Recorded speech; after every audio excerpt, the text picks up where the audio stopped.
The last rays of a dying sun bled across the horizon, setting the red sand aglow and casting long skeletal shadows from the lone saguaros.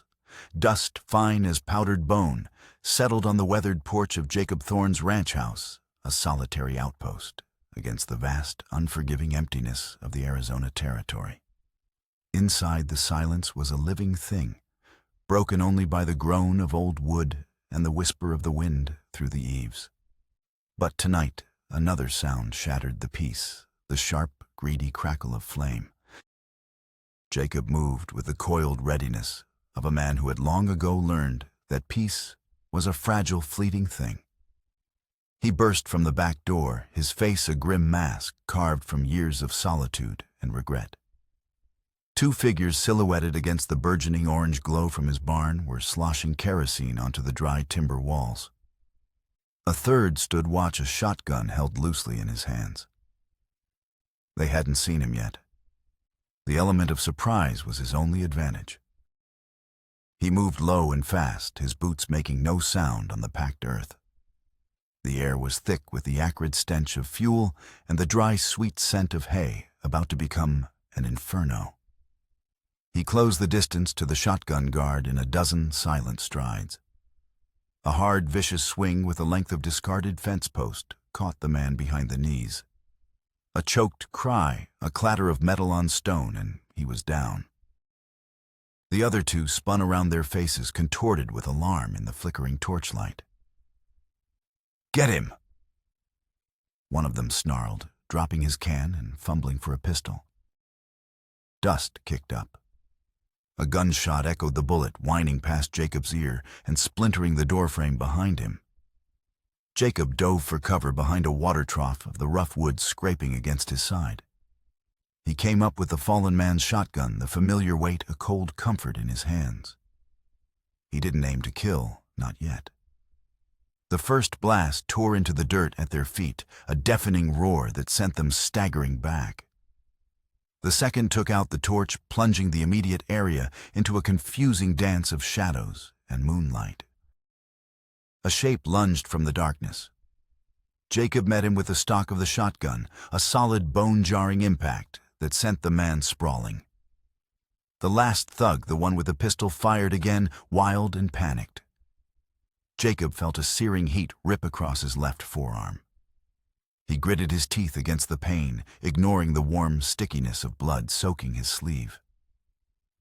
He charged forward, a guttural roar tearing from his throat, and slammed his shoulder into the man's chest. They crashed to the ground in a tangle of limbs. Jacob's fist connected with the man's jaw once, twice. The fight went out of him.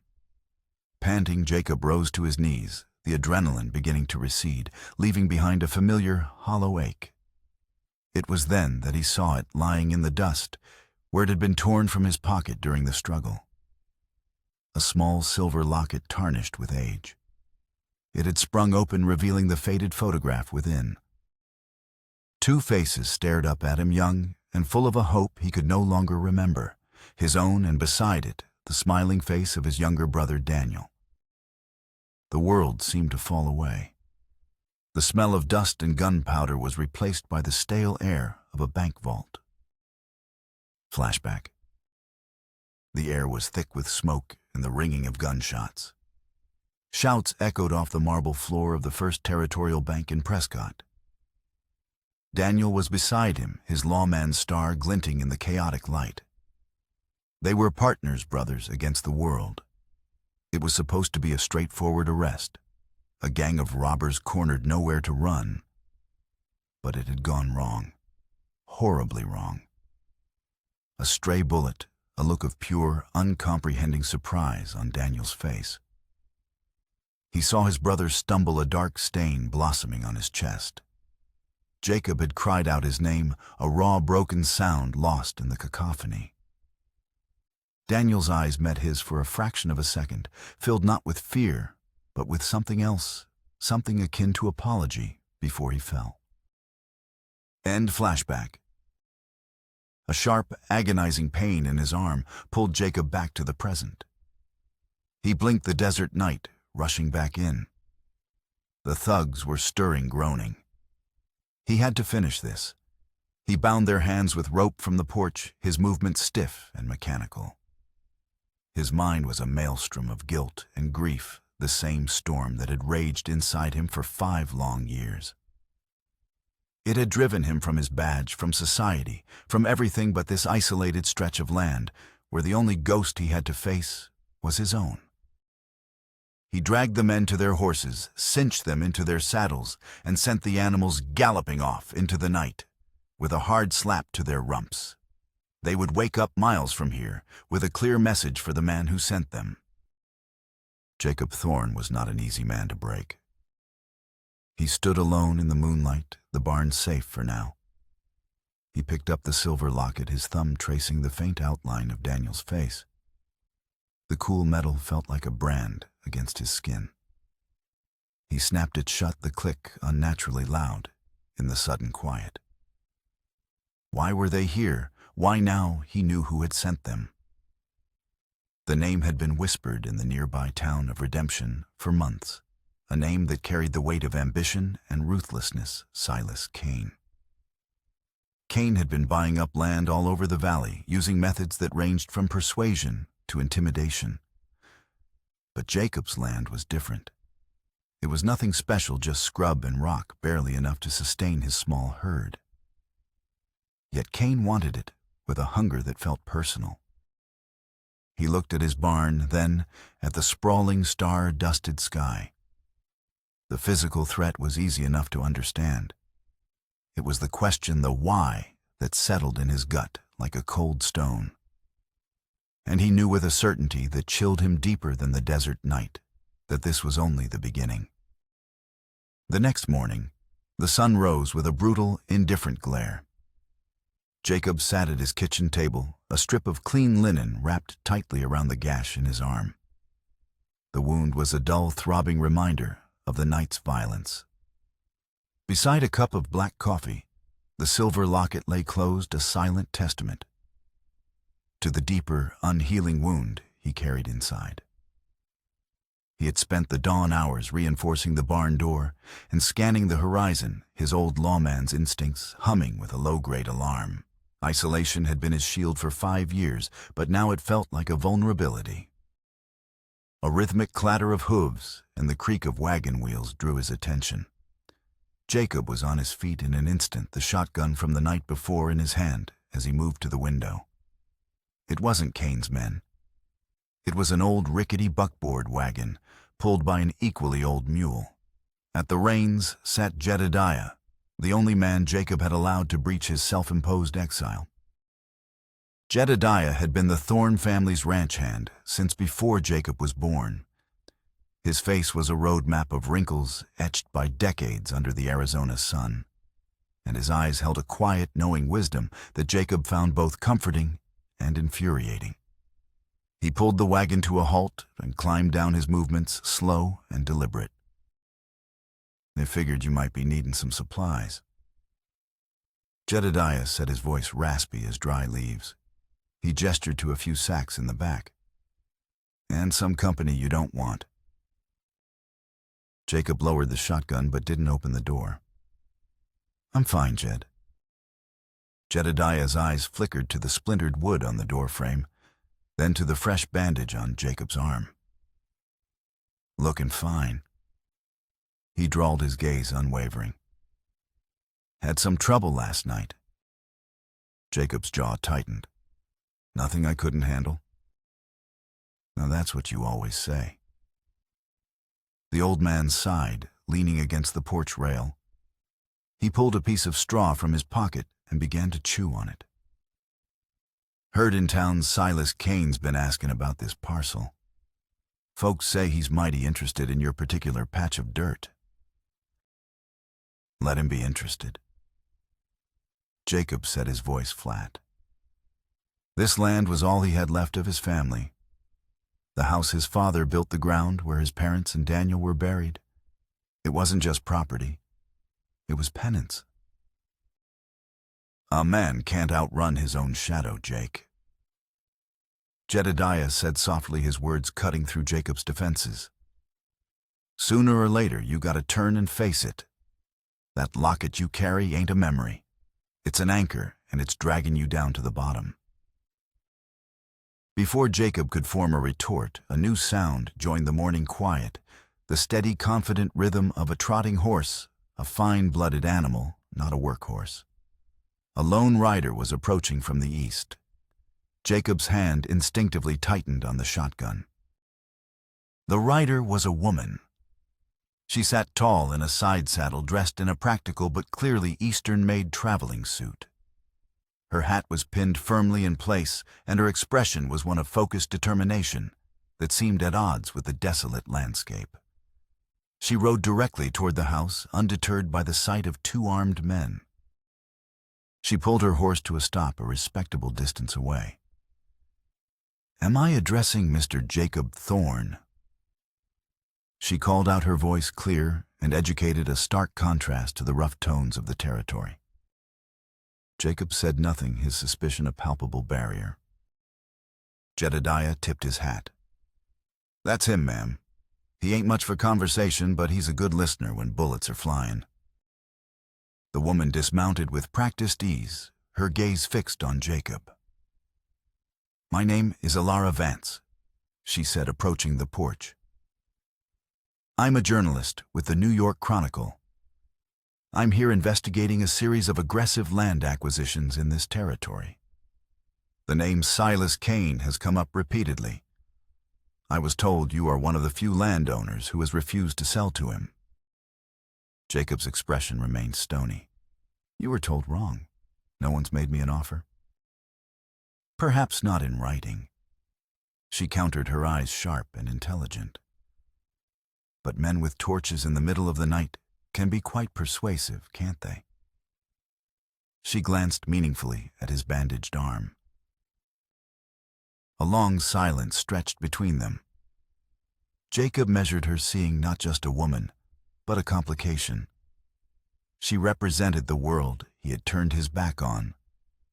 A world of questions, of connections, of truths he preferred to keep buried. "What's your business here?" he finally asked, his voice rough. "My business is the truth, Mr. Thorne," she replied. "Men like Cain thrive in the shadows, preying on isolated people who believe they have no voice. I'm here to give them one, to give you one.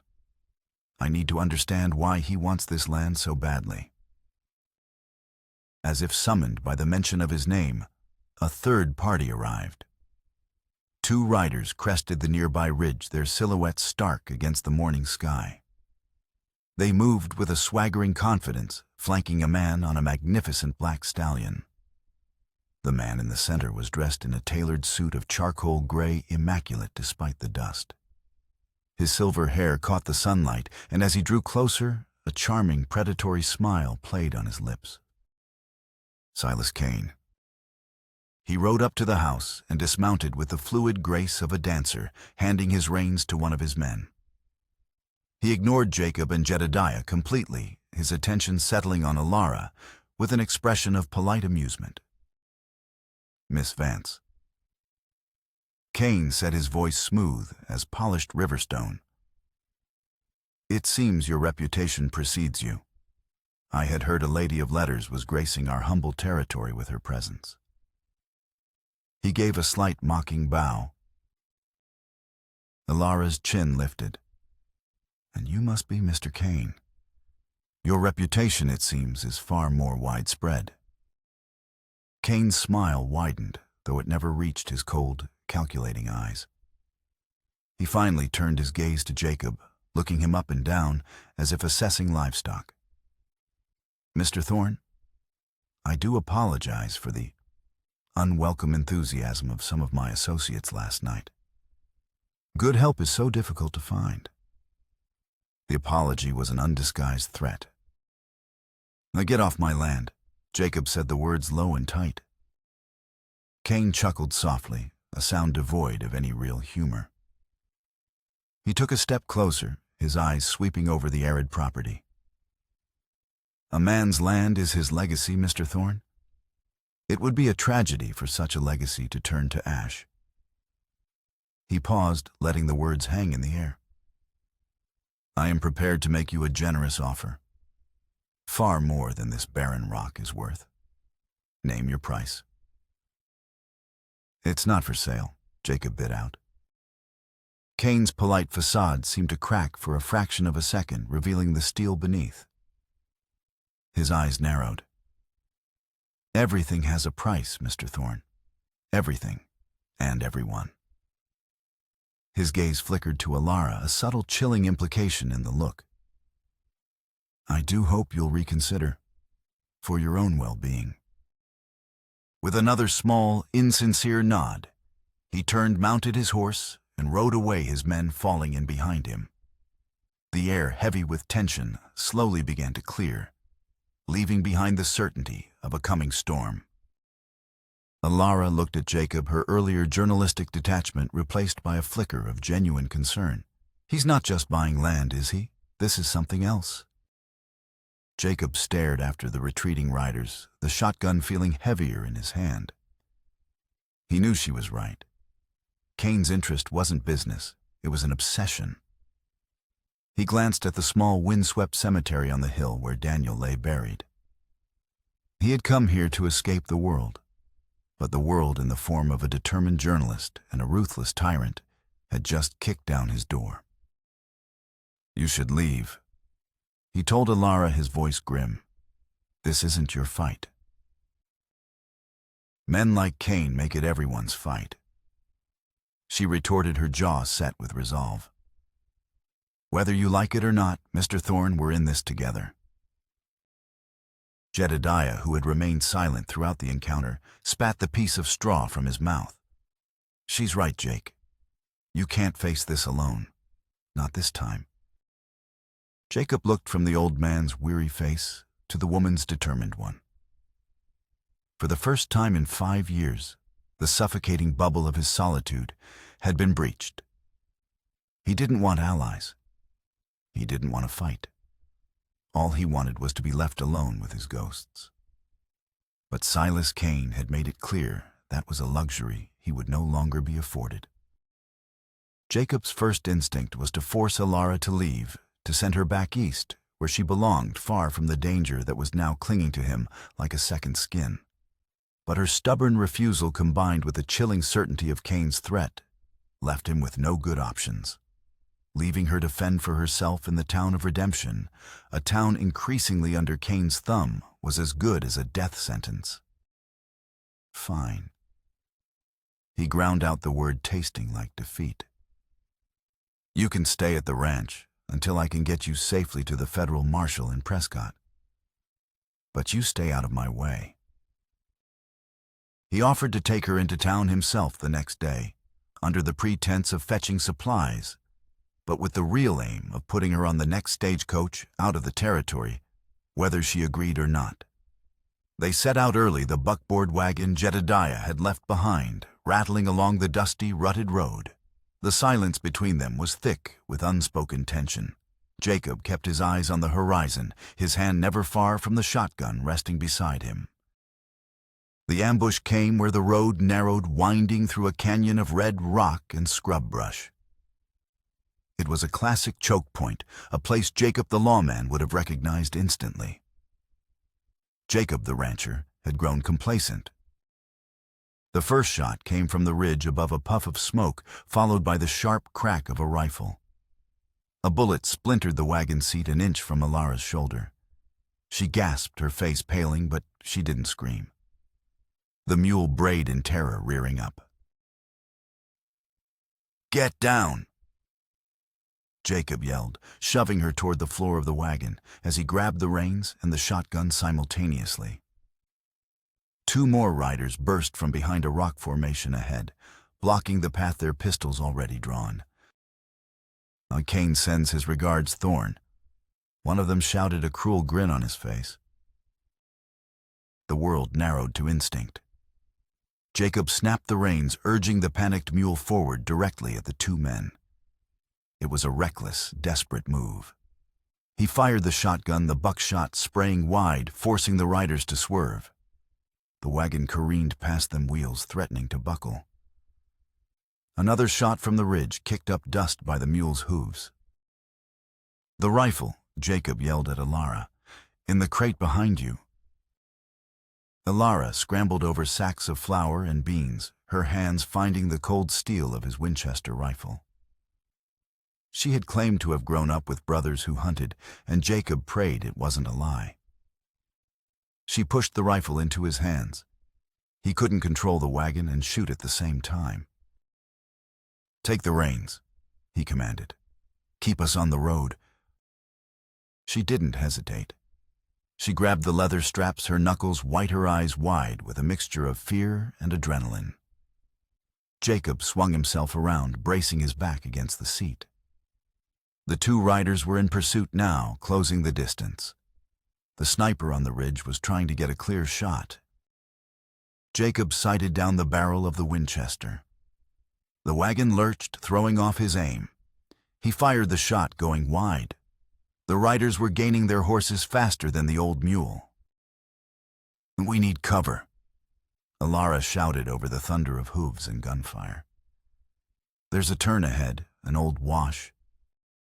Jacob glanced at her, surprised by her situational awareness.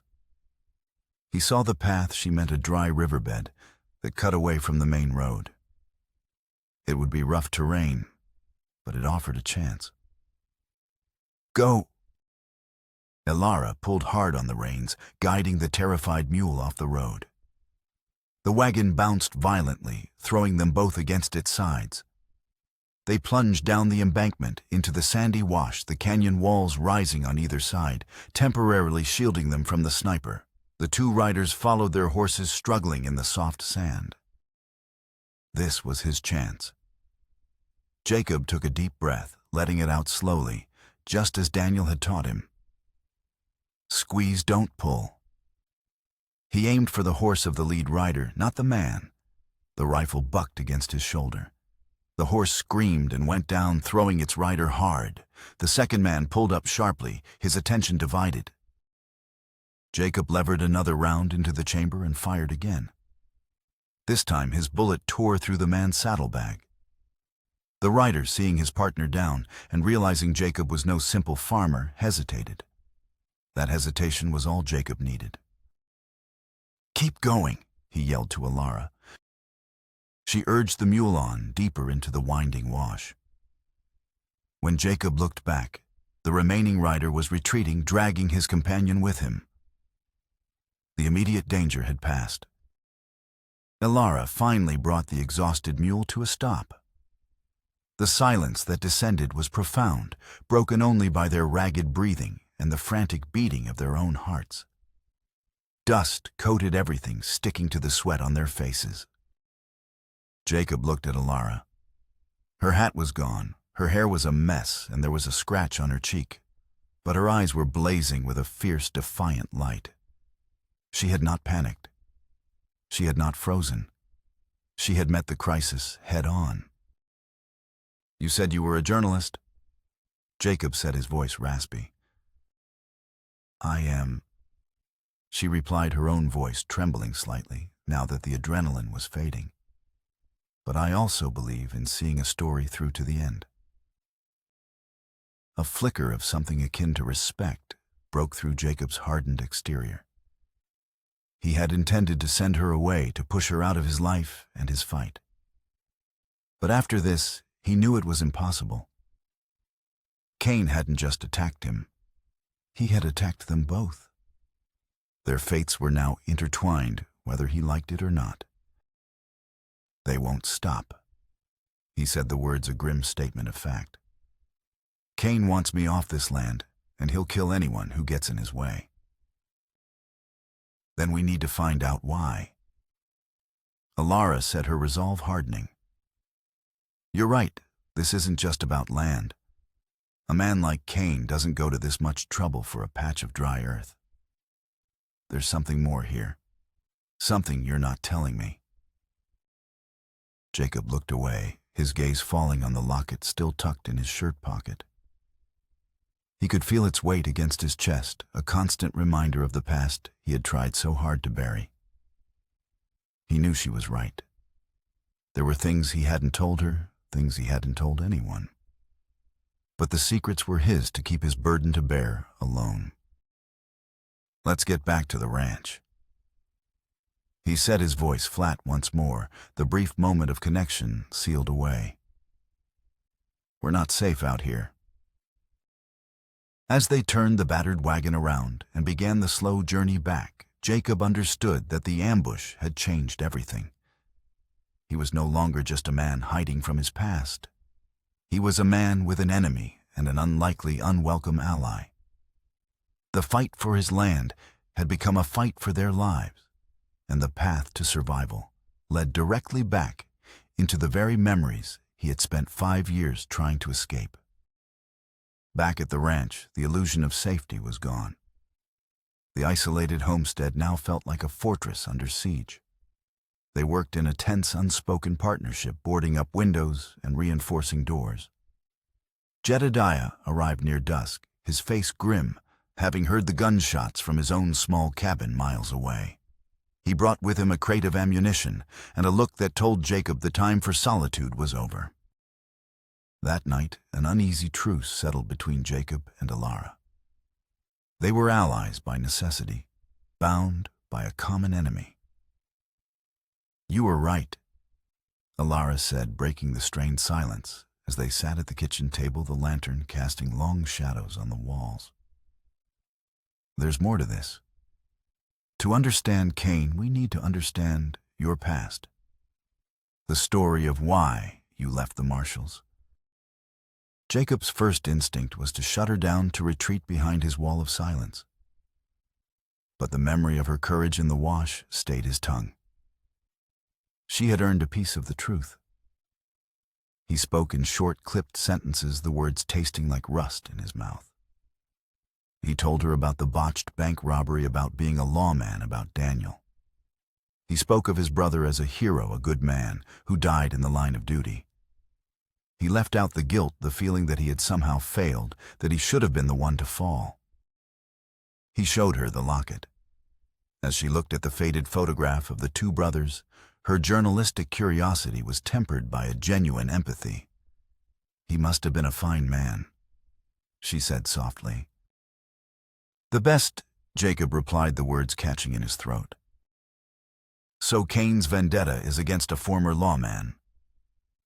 Alara mused, her mind piecing things together. "It makes his actions more brazen. He's not just a bully, he's challenging the law itself. We need proof, Jacob. Something concrete that connects him to these attacks, to the land grabs." The next day they rode to redemption. It was a risk, but a necessary one. The town felt different. People who once nodded a greeting now averted their eyes. Cain's influence was a palpable chill in the air. Their destination was the county records office, a dusty, neglected building run by a nervous, balding clerk named Abernathy. "I'm afraid the records for this valley are in a state of disarray," Abernathy stammered, avoiding their eyes as he sorted through a pile of loose papers. "We're interested in all land deeds signed over in the last 6 months." Alara said, her tone firm but polite. "Specifically, any involving Silas Cain." Abernathy began to sweat. "As I said, it's very disorganized. It could take weeks to find anything." Jacob stepped forward, his presence filling the small room. He placed a heavy hand on the counter. He didn't say a word, but his stare was enough. The clerk swallowed hard. Let me check the archives in the back." He returned minutes later with a dusty ledger. As Alara flipped through the pages, a pattern emerged. Dozens of properties, all sold to a holding company, with ties to Cain, all for prices far below their market value. Many of the signatures looked shaky, forced. "This is it," Alara whispered, her eyes alight with discovery. "This is the proof of coercion." While she copied the details into her notebook, Jacob's attention was drawn to a stack of old newspapers in the corners, bound with twine. On top was a yellowed copy of the Prescott Daily Courier, dated the week after the bank robbery. His heart hammered against his ribs. He had never been able to bring himself to read the official accounts of that day. With trembling hands, he untied the bundle and opened the paper. The headline screamed about the failed robbery and the heroic death of Marshal Daniel Thorne. His eyes scanned the article, the familiar story of bravery and tragedy. But then he saw it, a detail buried near the end of the column. A list of the deceased. The gang members were named along with Daniel. And then a final name, one he had never registered in his grief-stricken haze. Another outlaw who had been killed in the crossfire. His name was Thomas Kane. The world seemed to tilt on its axis. Thomas Kane. The name echoed in his mind, connecting dots he never knew existed. He looked up at Alara, the newspaper clutched in his hand. "Alara," he said, his voice barely a whisper. "I think I know why he wants my land." He showed her the article. Her eyes widened as she read the name, and the terrible truth dawned on her as well. "Silas Kane is his brother," she breathed. It all crashed down on Jacob with the force of a physical blow. This was never about water or grazing rights or legacy. This was about blood. Silas Kane wasn't a land baron. He was an avenger. He had spent years building his power, all for this. For a slow, painful revenge against the man he believed was responsible for his brother's death. And worse, he must believe Jacob and Daniel were criminals themselves, traitors who had stolen the loot. The bank had reported that a significant portion of the stolen money was never recovered. Kane thought Jacob had it. "He thinks I'm a thief." Jacob said, the realization sickening him. "He thinks Daniel was a thief." The vendetta was no longer a mystery. It was a blood debt, and Silas Kane had come to collect. Suddenly, the fight for his land seemed insignificant compared to the fight for his brother's honor, and for a past he had misunderstood completely. They returned to the ranch with a new terrifying clarity. Every move Kane had made, the threats, the fire, the ambush, was a calculated act of torment. He wasn't trying to drive Jacob off his land. He was trying to break him piece by piece. He wants to take everything from you just as he believes you took everything from him. Alara said, her voice low. "Your home, your legacy, your life." The knowledge was a heavy weight, but it also sharpened Jacob's resolve. This was no longer just a defense. It was a hunt. They had to expose Kane for what he was before he could complete his revenge. Alara began writing furiously, drafting a detailed account of their findings, a story she could send by telegraph to her editor and to the federal marshals in Prescott. It was their only real weapon against a man who owned the local law. "I need to get this to the telegraph office in the next town over," she said. "Redemption's office is surely being watched." "It's too dangerous," Jacob argued. "He'll be expecting us to make a move."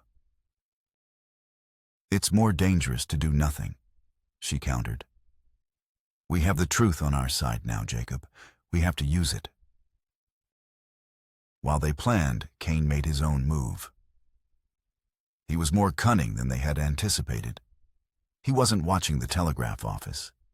He was watching the one person Jacob still cared about. That evening, as Alara prepared to ride out under the cover of darkness, one of Kane's men appeared at the edge of the property. He carried no weapon, only a white flag and a folded note. Jacob met him in the open, his rifle leveled. The note was simple and brutal. "I have your old man, Jedediah. If you want him to see another sunrise, send the journalist to the Redemption Saloon at dawn. Alone. She has something I want. My brother's share." The message was clear. Kane had Jedediah. and he still believed Jacob had the stolen money, thinking Alara was being sent to deliver it. It was a trap, and they both knew it.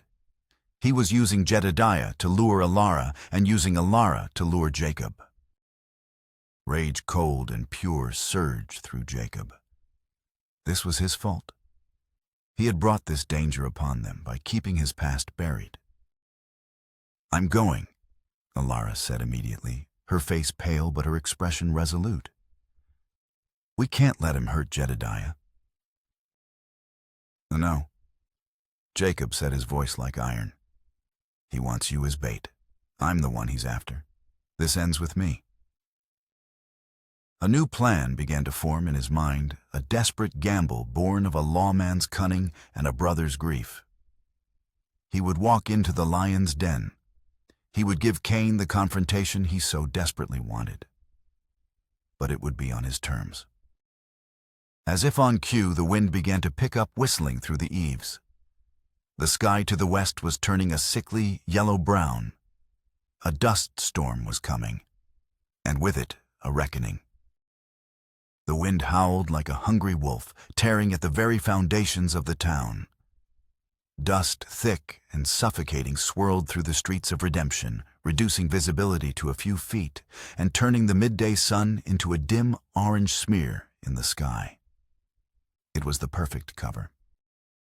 Jacob rode into town, not as a rancher, but as the lawman he once was. His duster was pulled tight against the gale, his hat low over his eyes. His hand rested on the Colt Peacemaker strapped to his hip, a weapon he hadn't worn in 5 years. It felt unnervingly familiar. He had sent Alara on the fastest horse toward Prescott hours ago with a copy of her story and a desperate plea for the marshals. It was a long shot. For now he was on his own. The saloon was an island of dim flickering light in the swirling chaos. He pushed through the swinging doors. The air inside was thick with the smell of stale whiskey, sweat, and fear. The usual patrons were huddled at tables, their faces grim. But the room was dominated by Silas Cain and his men. They were positioned strategically, covering every entrance and angle. At a table in the center of the room, Cain sat with a glass of brandy, looking perfectly calm amidst the storm raging both outside and in. Across from him, tied to a chair, was Alara. Her face was bruised, and there was a gag in her mouth, but her eyes shot fire at Jacob, a mixture of terror and fury. Cain had intercepted her on the road. The trap had been more elaborate than he'd imagined. Jedediah was nowhere in sight. "Mr. Thorne." Cain said, his voice a silken thread in the tense silence. "How good of you to join us. I was beginning to think you'd abandon the lovely Miss Vance to her fate. Please have a seat." He gestured to the empty chair beside Alara. Jacob's gaze swept the room, cataloging the threats. 4 men plus Cain, all armed. He walked slowly toward the table, his boots echoing on the dusty floorboards. The only other sound was the ticking of a large clock on the wall and the relentless shriek of the wind outside. He stopped, standing over the table. "Let her go, Cain. This is between you and me." "Oh, I'm afraid she's very much a part of it now." Cain smiled, taking a delicate sip of his brandy. "She, like you, is a thief. She tried to steal my story, my reputation. You see, it's all about family debts, Mr. Thorne. My brother Thomas was a good man. Misguided, perhaps, but his heart was in the right place.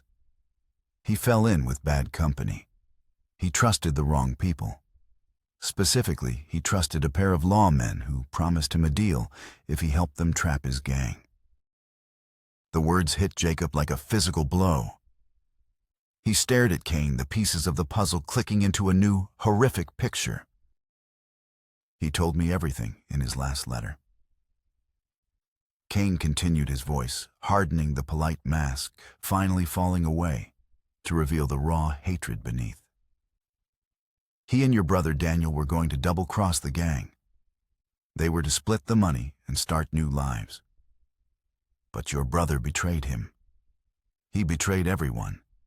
He shot my brother in the back and tried to keep all the money for himself. And you, his partner, his blood, you helped him cover it up. You walked away a hero with your pockets full. Jacob's mind reeled. Daniel, a traitor, the hero he had mourned for 5 years, the memory he had built his entire miserable existence around. A lie. He looked at the confident, hate-filled face of Silas Cain, and then his memory flashed back again to that chaotic bank vault. Daniel's face, the look of surprise, the dark stain spreading on his chest, and his eyes, not fear, not pain, but apology. He'd stumbled back, his hand clutching a small leather satchel hidden inside his coat, a satchel Jacob had never seen before. And his last whispered word lost in the gunfire, a word Jacob had never understood until this very moment: sorry. The truth, more terrible than Cain's accusation, settled in Jacob's soul like a shard of ice. Daniel hadn't been a hero who died. He had been a conspirator who was double-crossed himself.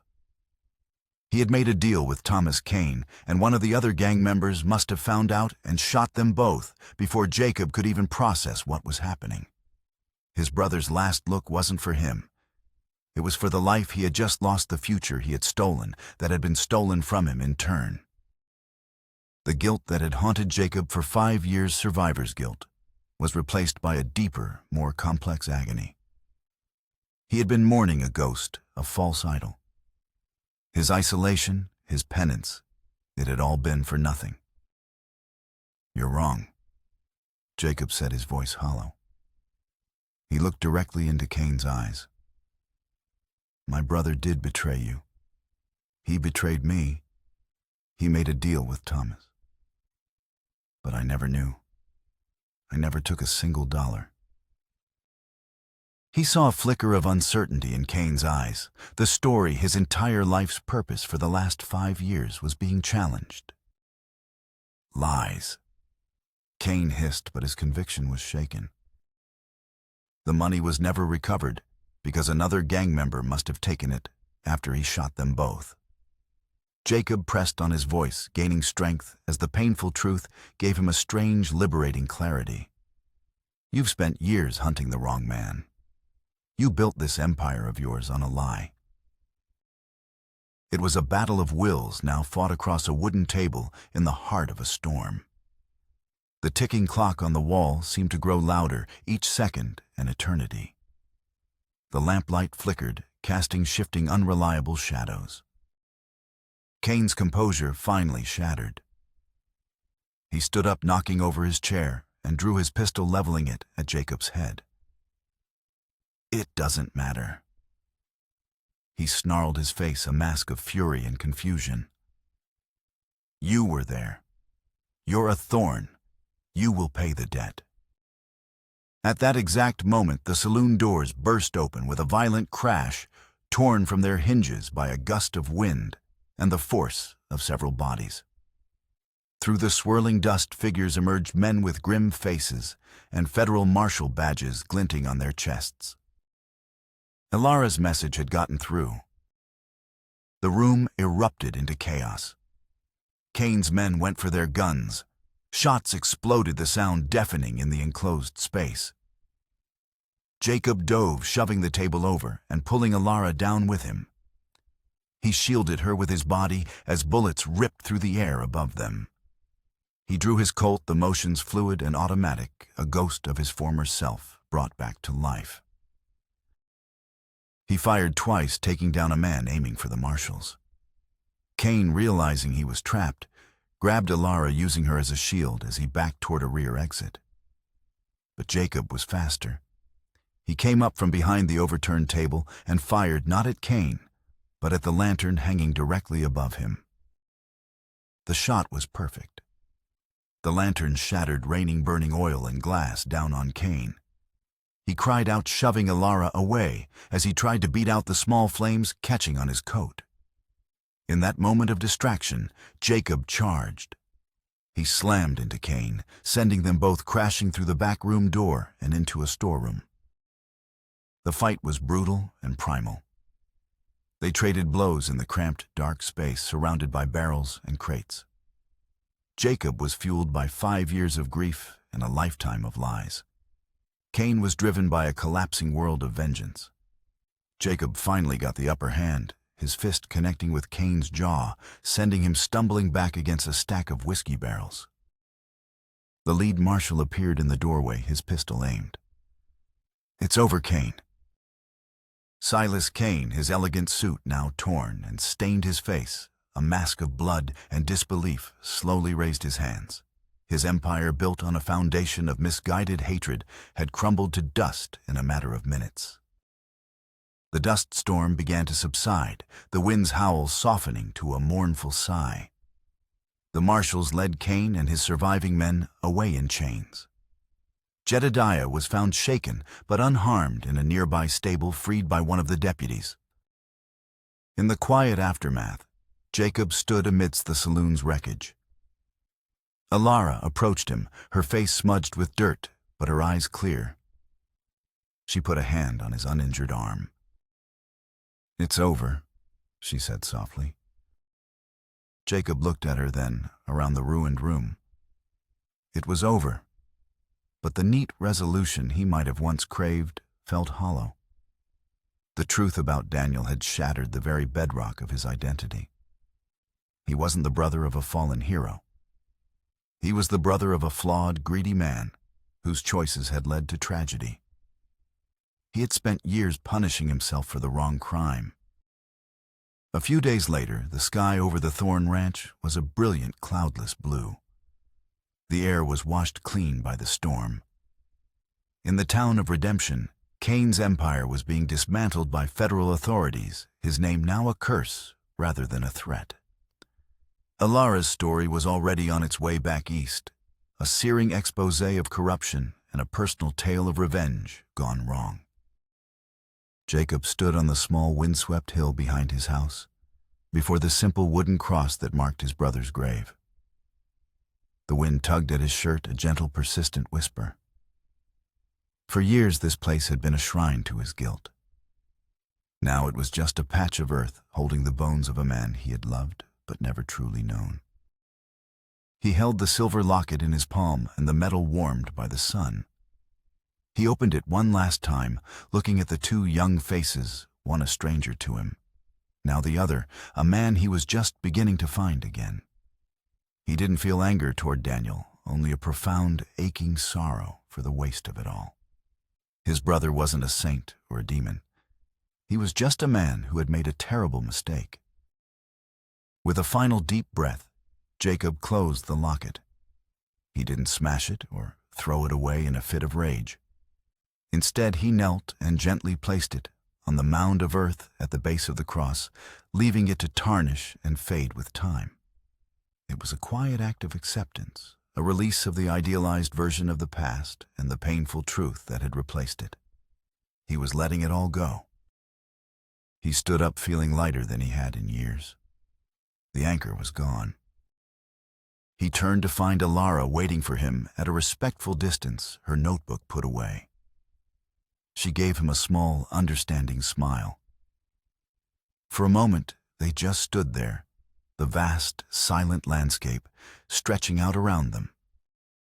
Then he walked toward her, and as they fell into step together, heading back toward the ranch house, they began to talk. Not in the terse, functional way of two strangers bound by crisis, but with the easy cadence of two people who had seen the worst in each other and the world, and had chosen to face the future anyway. Their voices carrying on the clean desert air were a quiet promise of a new beginning, a connection forged not in a ballroom's pretense, but in the heart of the fire.